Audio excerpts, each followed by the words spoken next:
Sa kabila ng malakas na agos ng tubig sa ilog na ito, Balunan nyo, ha?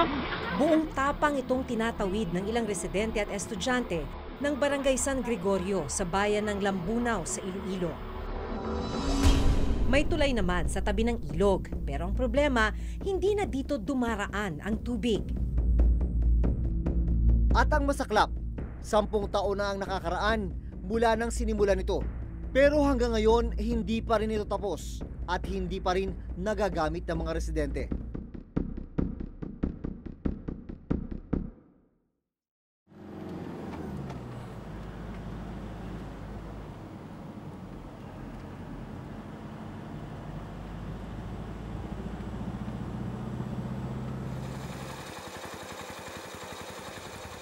Alas 3:30 na ng madaling araw, paalis na kami. Mahirap kasi yung daan, lubak-lubak, hindi daw kaya ng 4-wheel. Kaya ito yung mga sasakyan namin, mga habal-habal.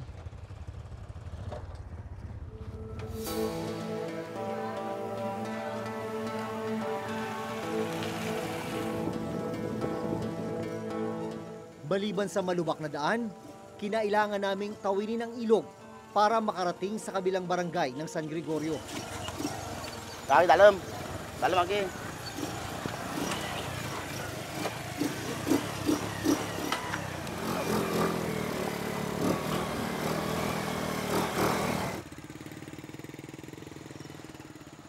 Ito yung dahilan kung bakit habal-habal lang ang nakakadaan dito. Ito, tubig sa ilog.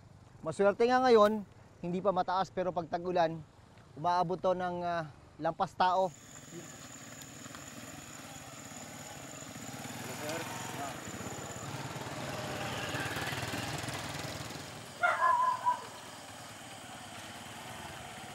Makalipas ang kalahating oras,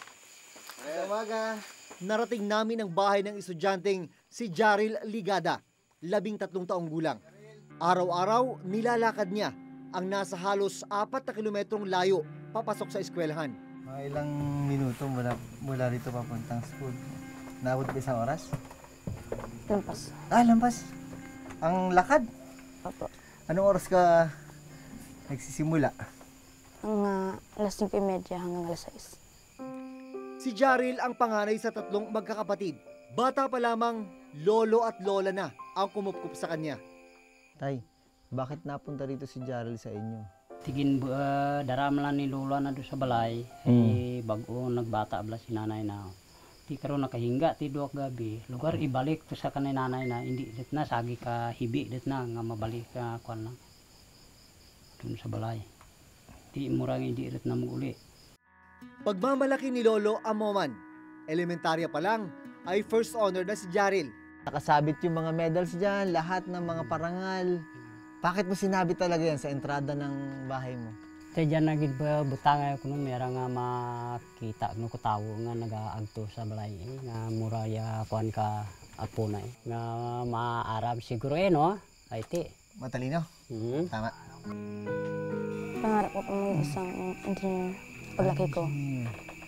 Bakit nagkaroon ka ng interest sa pagiging engineer? Kasi gusto ko ang math. Gusto mo ang math? Anong klaseng engineering ang gusto mo? Yung gumagawa ng mga bahay. Naghahanda na si Jaril papasok sa eskwelahan.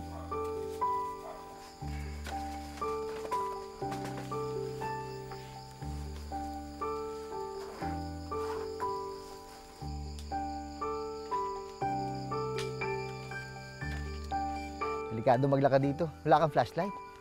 Minsan pa naglalakad ka, hindi ka ba natitibo, nasusugat yung paa mo? Minsan naman po susugatan. Pag tag-ulan, mas mahirap, mas mabagal. Mas mahirap po. Para makaabot sa pagsisimula ng klase ng alas 7, naglalaan si Jaril ng 1.5 oras para sa paglalakad. Anong nagbibigay sa'yo ng inspirasyon? Ang aking mga pamilya po. Pamilya ko po, mga magulang at kapatid. Ano bang balak mo sa kanila pag nakatapos ka na? Pag-papaaralin ko po sila hanggang makatapos po sila sa pag-aaral.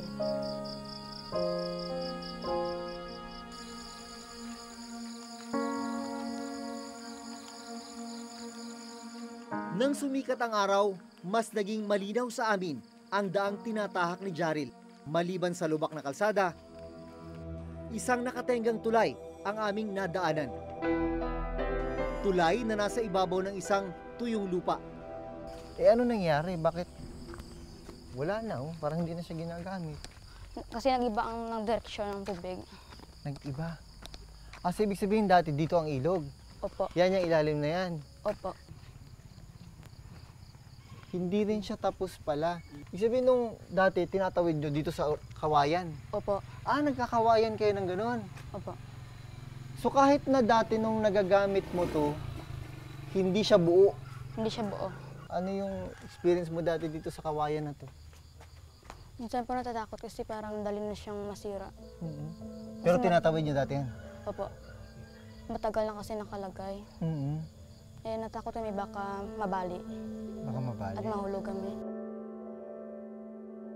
Ayon kay Jaril, noon daw ay may dumadaloy na ilog sa pwesto ng tulay. Mahigit 10 taon nang nakatenga ang tulay na ito.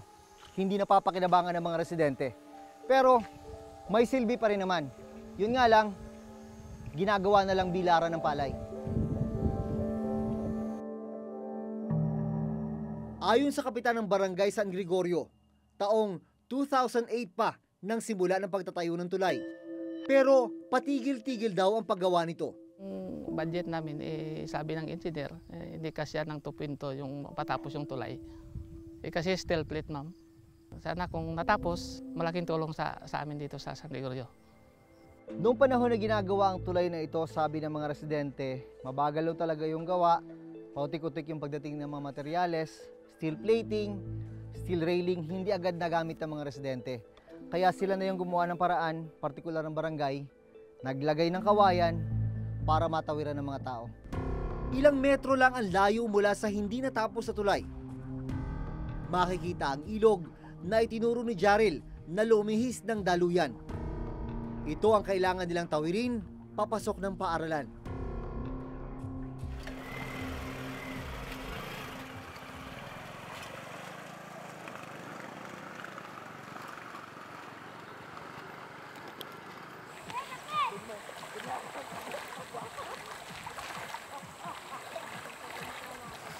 Ito yung halos araw-araw mo na experience. Paano pag lumaki na dito? Meron po nakakatabi sa amin. Pero dumarating sa punto ba na hindi kayo nakakapasok dahil sobrang laki ng tubig dito sa ilog? Opo. Parang isang linggo, hindi kami nakapasok kasi mas malalim pa dito. Mga Martes linggo. Last week, tumaas siya. Opo. Ang ikinukwento ni Jaril na pagtaas ng tubig sa ilog nangyari nito lang Pebrero.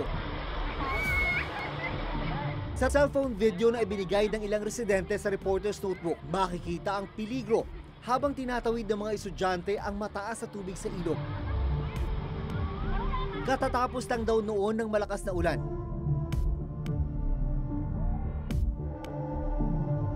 Ang mag-amang ito nagpadala na lang sa mataas na agos, makatawid lang sa kabilang bahagi ng ilog.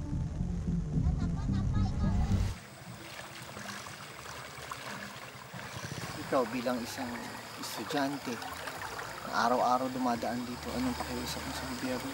Sana po gawin niyo pa na ang tulay. Malaking tulong po ito sa amin. Hindi kami mahihirapan na tawid. Lalo na pang tag-ulan. Pang tuwing po ang tubig.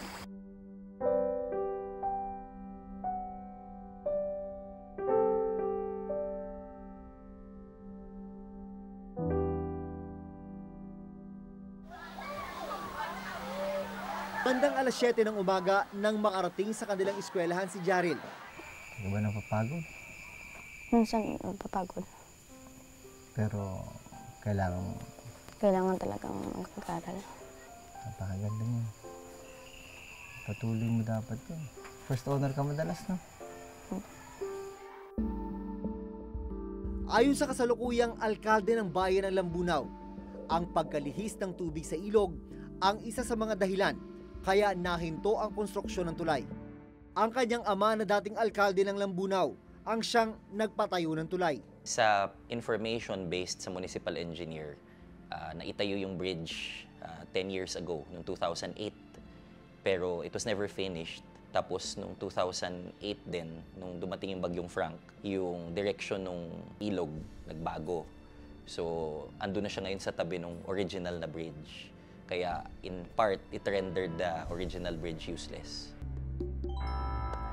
Pero ang hinaing ng mga residente, kahit nung dito pa dumadaan ang ilog, hindi pa rin natapos ang paggawa ng tulay sa San Gregorio. Sa information na binigay sa akin, yung previous administration, there were also efforts to solicit funds for the completion of the bridge. Now, hindi ko lang alam kung bakit hindi na kumpleto yon. Sinubukan naming alamin sa lokal na pamahalaan ng Lambunaw ang impormasyon kung magkano ang ginastos para sa pagpapatayo ng nakatenggang tulay sa San Gregorio. Pero sa text message na aming natanggap mula sa alkalde ng Lambunaw, hindi pa mahanap ang lumang file ng tulay. Gayunman, nakuha namin sa munisipyo ang Statement of Expenditures na nagpapakitang naglabas ng 2.1 million pesos para sa rehabilitasyon ng tulay noong 2015.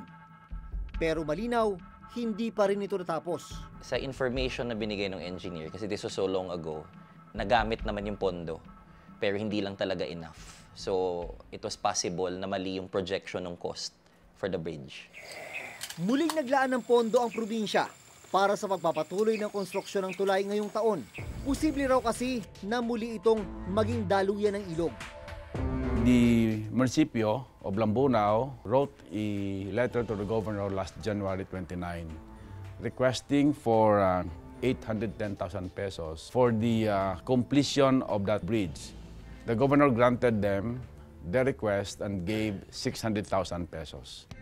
Samantala, 2 proyekto pa ang nakaplanong itayo sa ibabaw ng ilog sa San Gregorio, patawid sa kabilang barangay ng Kaningwan. They requested for the construction of that hanging bridge. And then they have another option, the overflow project. No? These are put in different locations, not in the same spot.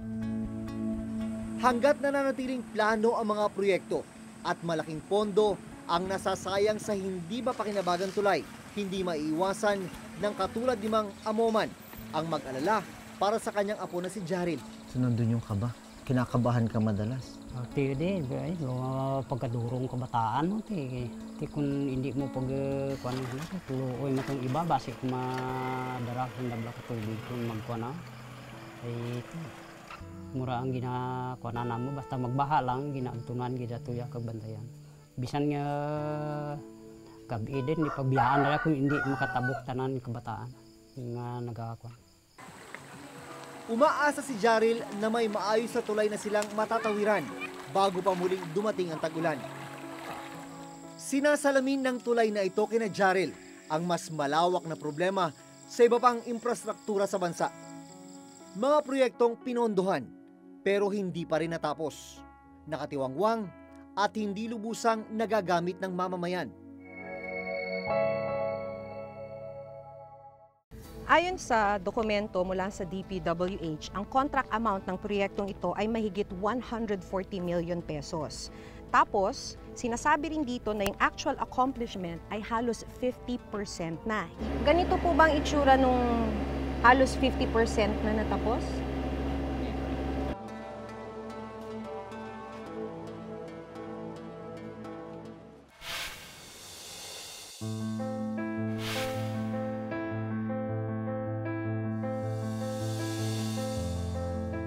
Bukod sa tulay sa San Gregorio, ilan pang malalaking tulay ang natagpuan ng Reporter's Notebook na nakatiwangwang o di kaya naman inabot na ng ilang taon ng paggawa kaya hindi na pakikinabangan ngayon ng mamamayan.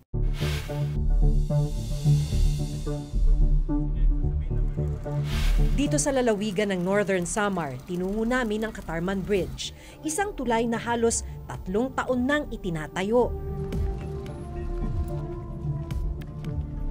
Ito ang Katarman Bridge sa Samar. Kung makikita nyo naman, sobrang makipot para sa isang 2-lane bridge. Kaya ang proyekto ay bridge widening, luluwagan.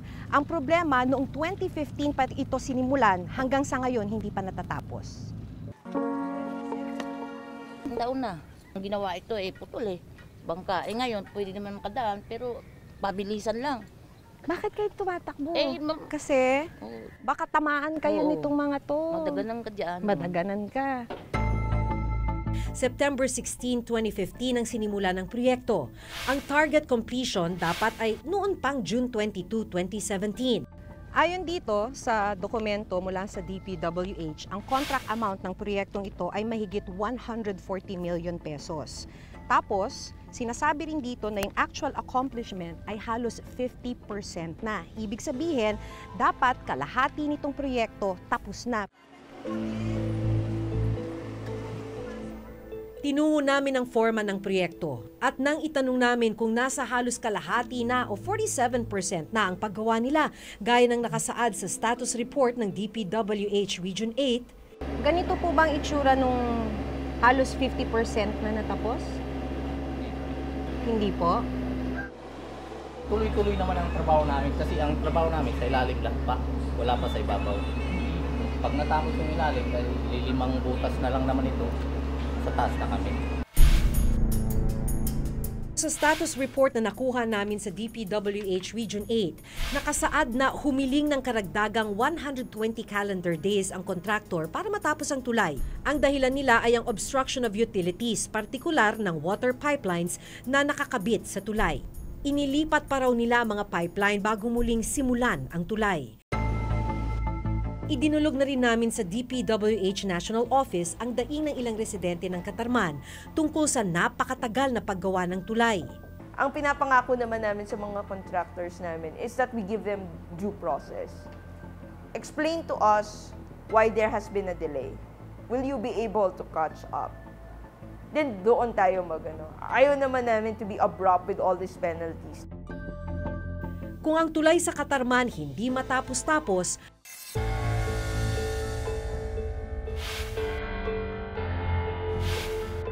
ang Mandulog Bridge naman sa Iligan, hindi na nga tapos, hinayaan pang nakatiwangwang. Una namin itong pinuntahan noong February 2017. Yun yung bahagi ng Mandulog Bridge na nawasak nang umagos yung napakalakas na tubig mula sa kabundukan ng kasagsagan ng Typhoon Sendo. Ito naman, yung kapalit at pinondohan, pero hanggang sa ngayon ay hindi pa rin nadaraanan. Kwento ng magbabarkadang sina Vanessa, John Andre, Kent at Kenneth, malaking tulong sana ang tulay para makatawid sa kabilang barangay kung saan naroon ang kanilang eskwelahan. Dito lang ang pwedeng daan kasi doon malayo pa. February 18, 2016 nang simula ng paggawa ng Mandulog Bridge. Ang target completion ay March 7, 2017. Pero nagkaroon ng indefinite suspension sa proyekto dahil sa problema ng Road Right-of-Way o RRO. Parang ayaw nila nung amount, so doon na nagkakuan. So mayroon silang lawyer, tapos yung lawyer din ng DPWH, yung sila na nag-uusap doon.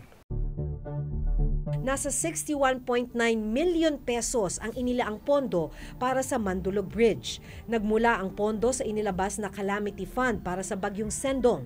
Itinayo kasi ito matapos masira ng bagyo ang dating tulay dito. Ang amount nito is 61 million. So nasa 30 million pa ang nagagamit na pondo namin. Kung tutuusin, nakasaad sa Revised Implementing Rules and Regulation ng Republic Act 9184 na wala dapat mangyaring bidding at awarding sa anumang infrastructure project hanggat hindi nagagawa ang detailed engineering investigation, survey and design at ang acquisition ng road right-of-way. Ang tanong, bakit hindi ito nasunod bago pa man simulan ang Mandulog at Katarman Bridge? Sa bawat project ng gobyerno, bago ka mag-umpisa ng isang proyekto, kailangan naayos mo na yung right-of-way na dadaanan ng project, yung tatamaan ng tulay o ng kalye, no, na may pag-aari ay mga private individuals, magkakaroon ng expropriation doon, no, right of eminent domain. Unahin muna na tanggalin lahat ng obstruction para pag ginawa mo yung project, tuloy-tuloy na. Meron tayong right-of-way acquisition component kasi, and we also accord them due process. We invoke the right of eminent domain. Sa DPWH, once we've acquired the right of way for that particular project, We implement even 24/7. Sa datos ng DPWH sa kondisyon ng mga tulay sa buong bansa noong 2016, mahigit 700 tulay ang nasa ilalim ng kategoryang poor. Nasa 263 naman ang bilang ng mga tulay na nasa bad condition.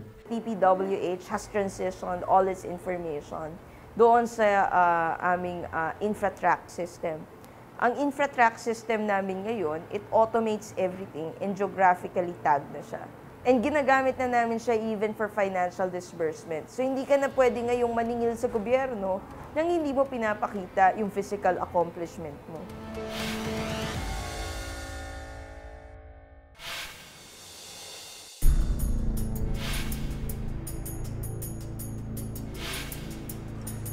Sa susunod na linggo, abangan ang iba pang proyektong pinondohan ng pera natin, pero hindi naman natin napakikinabangan. Sa tagal ng pagkakatiwangwang nitong project na to, napuno na siya ng damo.